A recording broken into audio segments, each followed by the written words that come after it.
Hello everyone, we've got a tricky integration question here. Let's see what it says. So it says the curve C with the equation y is equal to p minus 3x over 2x minus q times by x add 3, where p and q are constants, passes through the point 3, 1/2, and has two vertical asymptotes with the equations x equals 2 and x equals minus 3. Explain how you can deduce that q is equal to 4. Okay, well, one of the equations of the asymptotes is going to be x equals 2, and one of the equations of the asymptotes is going to be x is equal to minus 3. So if we look at the one that says 2x minus q is therefore going to equal 0, because in order for there to be an asymptote here, we have to have this being the case. So that means that we're going to have that 2x is going to equal q, which means that x is going to equal q divided by 2. So that means that in order for x to equal 2, we'd have to have that q is equal to 4. Okay, so in order for x equal 2 in that one, we have to have q as being 4.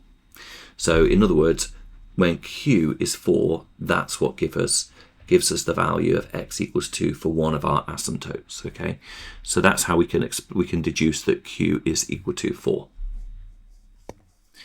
Now the next bit, it says show that p is equal to 15.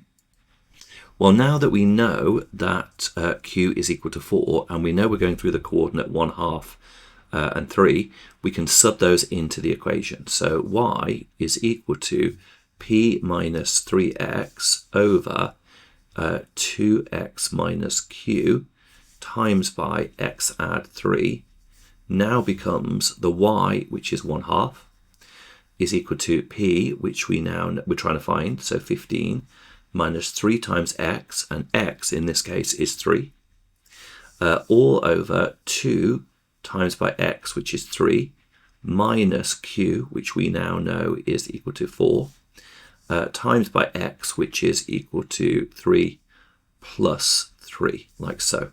So we've basically subbed all of this in now, and we are going to be able to work out what p is. Oh, actually, we're trying to show that p is 15, so that's an unknown at the moment. Okay, so that gives us that 1/2 is equal to p minus 9 over 2 times 3, which is going to be 6. 6 minus 4 is going to be 2. And it's going to be 2 times 3 add 3, which is 2 times 6.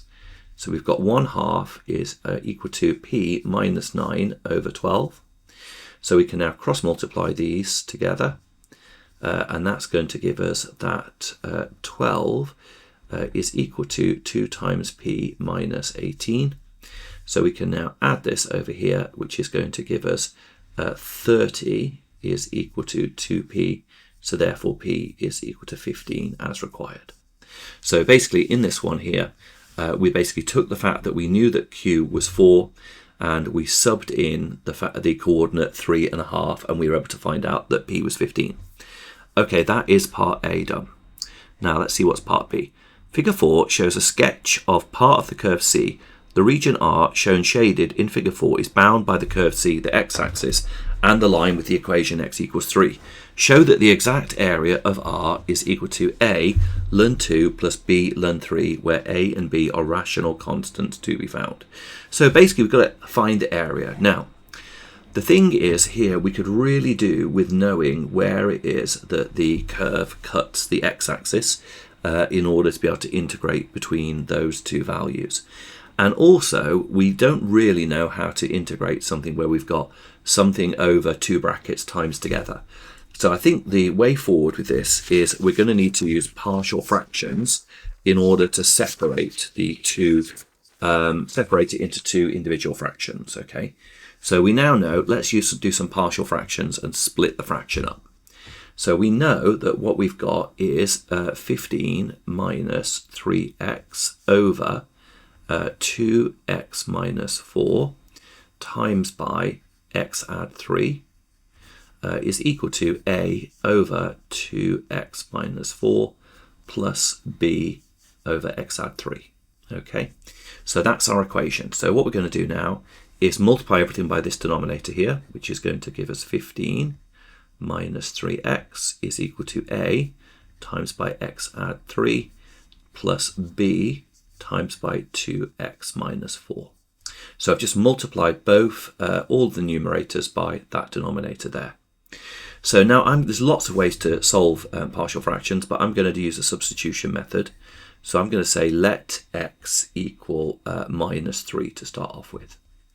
So that's going to give me, when x is equal to minus 3, I'm going to have 15 minus 3 times by minus 3 is equal to 0 plus b times by 2 times by minus 3 minus 4, like so.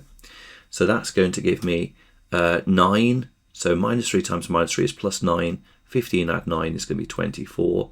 So 24 is going to equal minus 10b, because we're going to have 2 times minus 3 is minus 6, and minus 6 minus 4 is minus 10.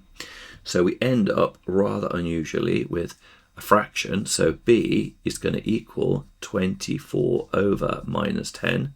So we could say that b is therefore equal to minus 12 over 5. Okay, so we'll park that result there. Now let's, using this same result from up here, this time we're going to say let x equal, we need to say, in this one we're going to say let x equal 2, because when x equals 2, this bracket is going to become 0. So now we have got 15 minus 3 times by 2 is equal to a times by 2 add 3 plus 0, because the b has gone. So that is going to be 15 take away 6 is going to be 9, is going to equal 5a. So therefore a is going to equal 9 over 5. So we've now got our partial fractions, okay? So it means that we can basically say that our 15 minus 3x over 2x minus 4 times by x add 3 is the same as 9 over 5 times by 2x minus 4 minus 12 over 5 times by x add 3.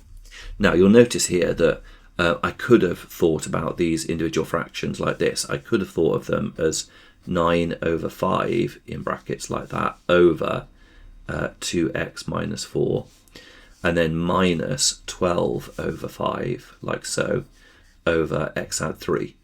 So we could have written it in that way there, but this is equivalent, okay, because timesing by 9 over 5, if you put that 5 in the denominator there, it's just another way of writing it. And depending on the context of the question, you might be required to write them in either one of those formats.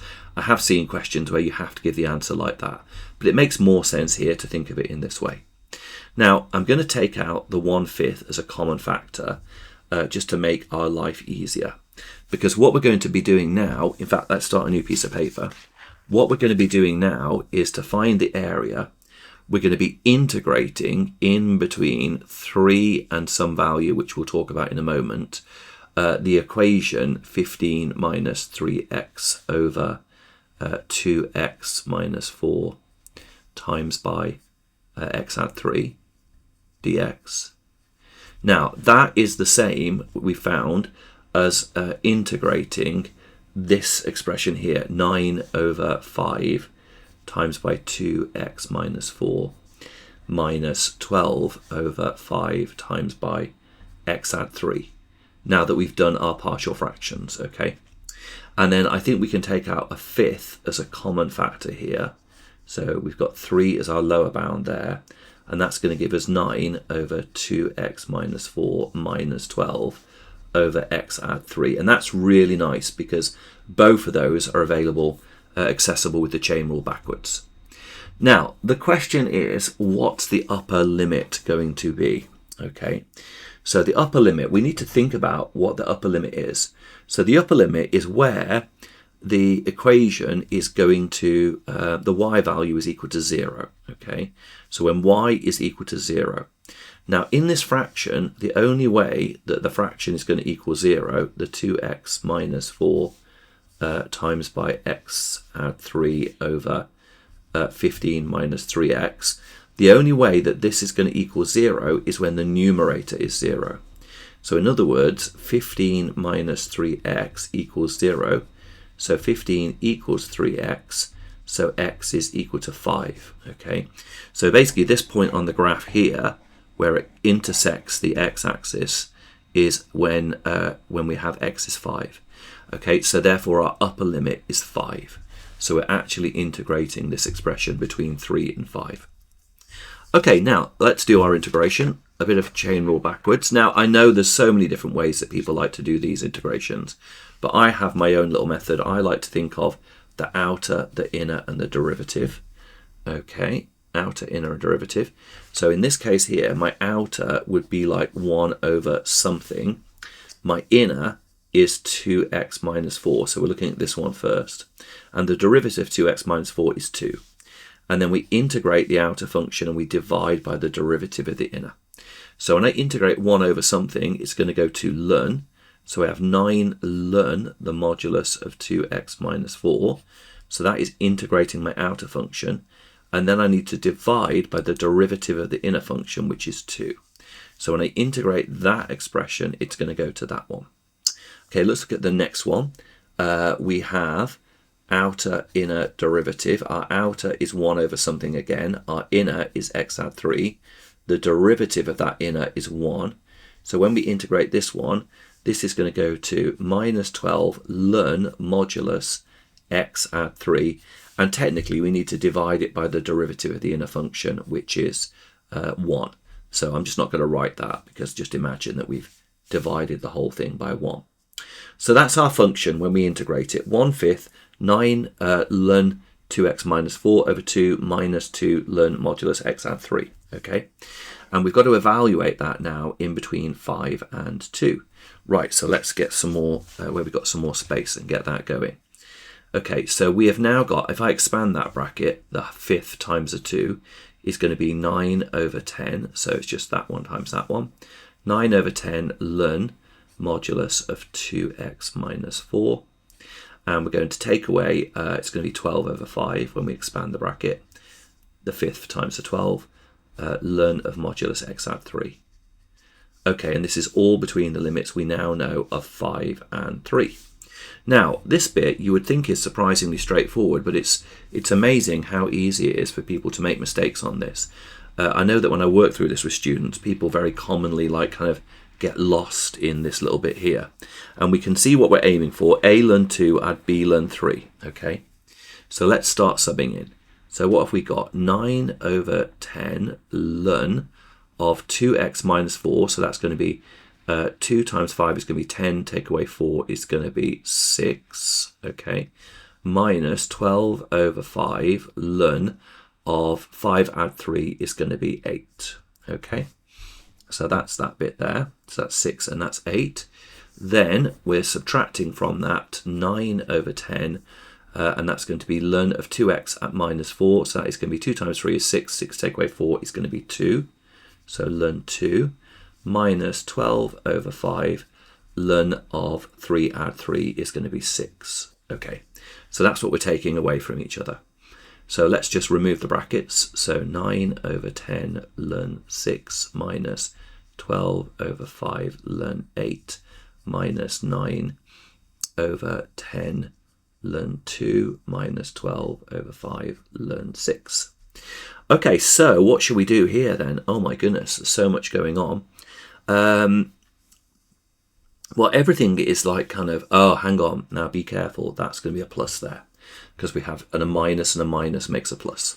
So let's do these two, adding these two together. So we're going to have 9 over 10 add 5 over 12. So 9 over 10 add onto that one, sorry, 12 over 5 rather, add 12 over 5 is going to give us 33 over 10. So 33 over 10 ln 6 is that one added to that one. So we've dealt with those ones. And then we've got minus these two together. So let's think about what the way forward in which we can do this one is. Oh, I'm going to rewrite this ln 8 as, I'm going to think of it as ln of 2 cubed. So I'm going to rewrite this one as 12 over 5 of ln of 2 cubed, okay? And you'll see why I'm doing that in a moment, so that we can get it in terms of ln 2. I'm then going to use the power law to bring this one to the front. So that's going to go to now minus 36 over 5 ln 2 minus 9 over 10 ln 2, like that. That seems a lot better now, doesn't it? And we've got 33 over 10 ln 6, which we'll deal with in a moment. So let's now do 36 minus 36 over 5 minus 9 over 10. So let's do that bit. So 36 over 5, and we're going to take away from that 9 over 10. Oops, press the fraction button. 9 over 10 gives us 81 over 10. So that is minus 81 over 10 ln 2 when we combine those two. And we've now got 33 over 10 ln 6. Okay, now we're getting there, but there's still a lot to go. So not a lot to go, but a little bit to go. So I'm going to think of ln 6 as going to being ln of 2 times 3. Ln 2 times 3. Because remember, we're aiming for the whole thing as being in terms of ln 3 and ln 2. So that's why I need to break down that ln 6. Okay, so we're getting there now. Surely we must be almost there. Using the laws of logs, this is now 33 over 10 ln 2 plus 33 over 10 ln 3 minus 81 over 10 ln 2. Okay, that's good, good. So now we can basically use these, we can take these away from each other. So what we can do is we can say 33 over 10 take away 81 over 10 times ln 2. Okay, because they're just ln 2 is like a common factor. Plus 33 over 10 ln 3. Okay. All right, so now we've just got 33 over 10, take away 81 over 10. So we're going to do 33 over 10, take away 81 over 10, take away our 81 over 10. 81 over 10 is like minus 24 over 5. So that gives us minus 24 over 5 ln 2 plus 33 over 10 ln 3. Now it says where there are rational constants to be found. So I think we can pretty much leave it. We could leave it in that form like that, where we could say that A is minus 24 over 5 and B is 33 over 10.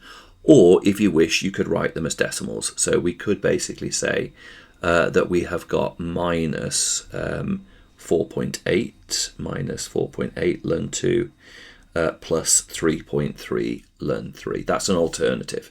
But either one of those would be perfectly acceptable. So that one is absolutely fine, and that one's absolutely fine. Okay, well, that was a long video. Gosh, there's a lot going on there. Okay, I hope you found that helpful. As always, thank you for watching. And if you're finding these videos useful, if you could subscribe to the channel, that's going to help me keep on making more videos. And thanks for watching, and I'll see you in the next video.